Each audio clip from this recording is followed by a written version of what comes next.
In this first video, we're going to talk about the expansion of the British Empire within the continent of Africa. We're going to talk specifically at taking an introduction to the point of the British Empire by the 1850s, where this course starts. We're going to then look at the motives for expansion within Africa, the reasons why the British Empire made this sort of shift towards Africa in the mid-1800s. And then we're also going to examine the relationship between Britain and Egypt, as well as the development of the Suez Canal. Now, this is a very specific and very important relation that took place in this early period of the expansion of the British Empire in Africa, and it's quite a very key case study for expansion. So, as an introduction, some historians argue that the expansion of the British Empire was due to economic factors. The reason why is because they wanted to seek out new resources, new foodstuffs, new rare metals, raw materials, all these kind of things. And this is one reason why we see this, quote, swing to the east of the British Empire. We see it move away from the west, expanding in the west and into the eastern areas in places like Africa and places like in Asia, and the expansion within India, etc., etc. However, it's not just economic reasons that cause this swing to the east. There are other factors that should really be taken into account when we're talking about the way in which the British Empire swept east rather than continue to push west. And for one of these reasons was the loss of the American colonies. So here's an image here of the 13 colonies from the late 1700s, and really a motivation to expand the British Empire into Africa, into new areas, into new frontiers, was the loss of the American colonies following the breaking out of the Revolutionary War in 1775. As we know from brief historical understanding, that I'm sure some of you would probably have a very basic understanding of how America came to be founded. The Revolutionary War broke out for a number of reasons, most famous of which was the desire for the colonists to have representation in Parliament.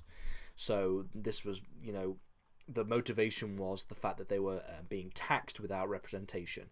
And so the phrase "no taxation without representation" became popularized. We have things like the Boston Tea Party, and then we start to see the breakup of order and control over the empire.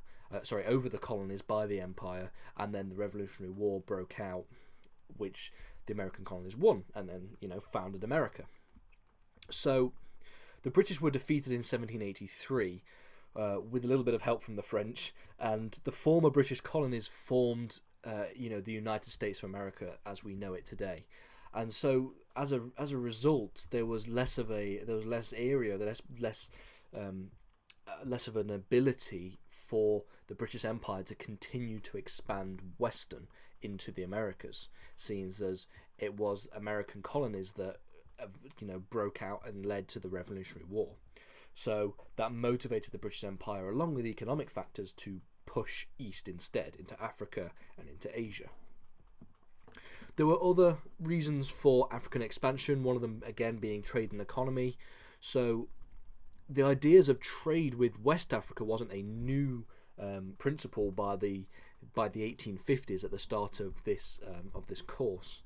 The British had traded with merchants along the west coast of Africa as early as the 1500s, and this was mainly to acquire, again, like we mentioned earlier on, rare goods and such as gold and ivory. However, following this, the greatest trade with Africa was the slave trade. Britain had outlawed slavery in 1807, but before they had outlawed slavery in 1807, they were responsible for the exportation of nearly 3 million Africans to American colonies. Not just to the colonies in America, in North America, but also in Latin America and the Caribbean. And in the second half of the 1800s, really where we're starting this course, trade was still a major factor into the expansion of into Africa. So not anymore the slave trade, but the original rare goods such as gold and ivory and other resources. Okay, and this really did specifically lead to the development of trade to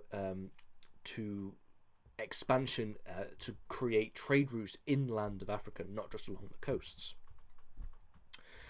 The goods to trade during the second half of the 1800s was coal, iron, and timber. Okay, so these were mainly sought out to feed the ever-growing demands of the British Industrial Revolution. So the empire was going through was one of the earliest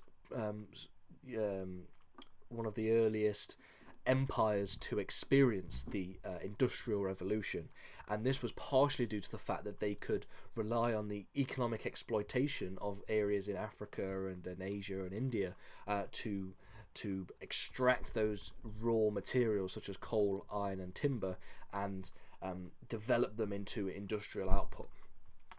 And interestingly, a cycle began to develop where the empire would trade the raw goods in Africa, the coal and the iron and the timber. They would then manufacture them into goods in Britain or within the empire, and then sell them back to Africa for profit. So they would make a profit on effectively selling back the same raw materials as that they were sold to by Africa. And obviously, with with the injection of labor value. Now, there are also personal influences to the expansion of the British Empire and the swing to the east. With increased trade came the influence of individual British merchants, and in the fourth lesson, we're going to talk about a number of personal, individual colonialists that went to Africa and went to India and went to other parts of Asia and made a name for themselves trading and colonizing different areas. And these became known as merchant imperialists, and they included the likes of George Goldie and also Cecil Rhodes, who we can see here. And with the growth of these Victorian explorers traveling to Africa, there was a growth of interest in the continent. Okay, so these were relatively popular names, and the idea of the Victorian explorer began to take hold, and so therefore with the growth in the popularity of these individuals came the growth in the popularity and the growth in the interest in the continent. There were also moral factors that went into play when it comes to expansion to the east. So during the Victorian era, there was a very strong emphasis on moral principles. There was a very distinct impression among the Victorian period that morality was very strongly promoted, and this was an increasing occurrence from the 1860s when you had people and Christian missionaries believing it their duty to go and spread faith among non-Christian peoples.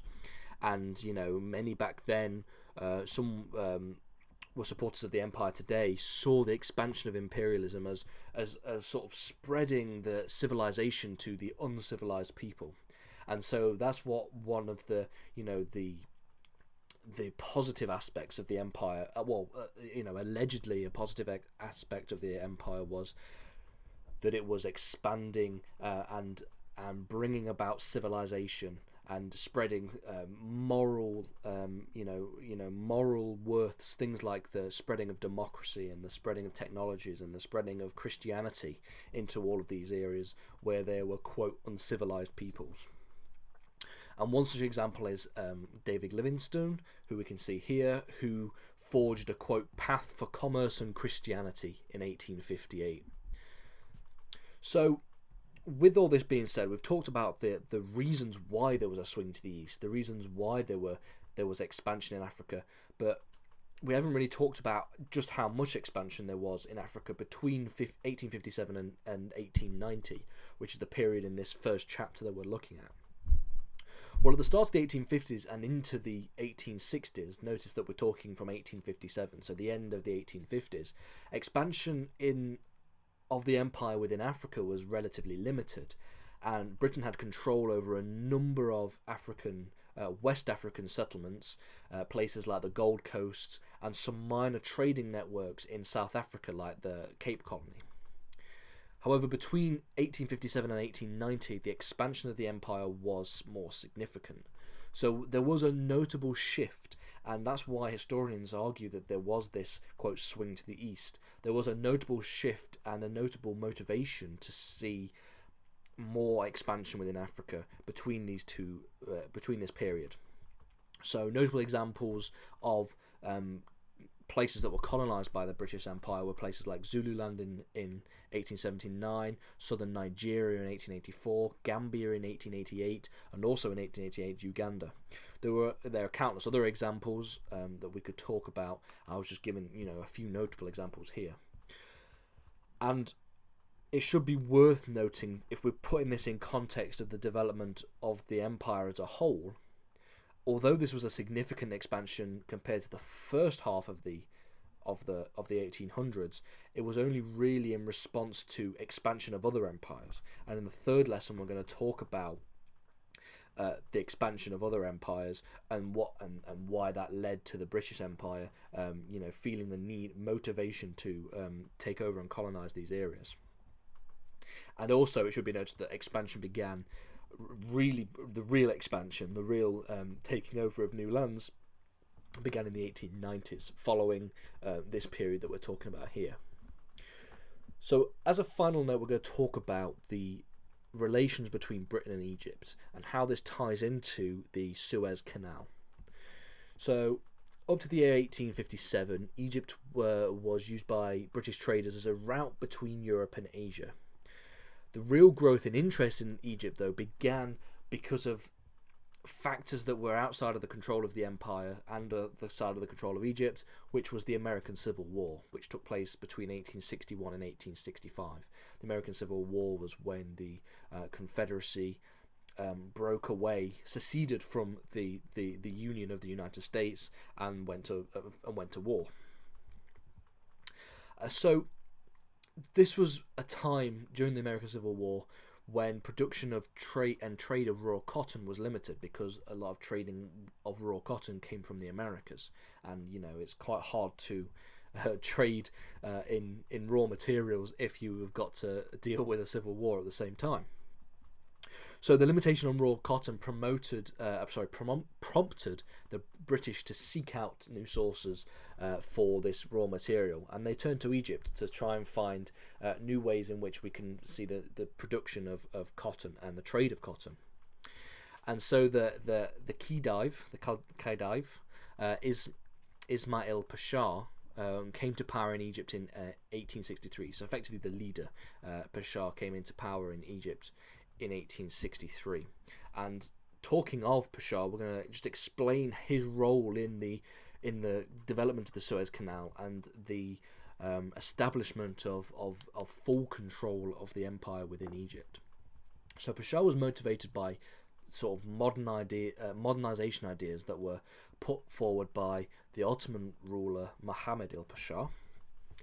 And so, as a result of this motivation to try and modernize Egypt, Pasha embarked on a number of ambitious schemes that included the development of new railways, and the most important and probably the most ambitious of these schemes was the development and creation of the Suez Canal. Now, the Suez Canal was hugely important, and it would provide a vital trade route from Europe to Asia without having to go round Africa. So trade with Asia, sea trade with Asia before the creation of the Suez Canal had to go round Africa and then up through the Indian Ocean. But if you had developed a split in Egypt at the canal, you'd be able to go through the Mediterranean and trade with Asia a lot more directly. In fact, the Suez project was something heavily invested in by a number of imperial colonies from various European empires, because they saw the impact and the opportunities that could come about from having the Suez Canal and having ability to trade through the Suez Canal. So this is an image of the Suez Canal on the map. So between 1854 and 1856, a Frenchman, Ferdinand Lee Lesseps, obtained a concession from Egypt to create a company which would then construct the canal for international shipping. And in 1858, the Suez Company was set up. So this is the company that would develop the Suez Canal. And more than just develop it, as well, it would also run the Suez Canal. And it would run the Suez Canal for 99 years. And work began on the Suez Canal in the late 1850s, in 1859, and was completed in 10 years later, a decade later. And what should be noted is the impact this has on Britain was that the British were relatively hesitant to invest in any shares in the Suez Company, and it was mainly France that really pushed the development of the Suez Canal. And the only time that we see the British start to invest heavily in the Suez Canal was in 1875, when Pasha was facing increasing debts, and so he decided to sell his own shares in the Suez Company. So it was an opportunity then for the British to buy up these shares and to take control, a relatively, positively, quite a large controlling interest in the company. And this is what happened when, this is exactly what Prime Minister Benjamin Disraeli did.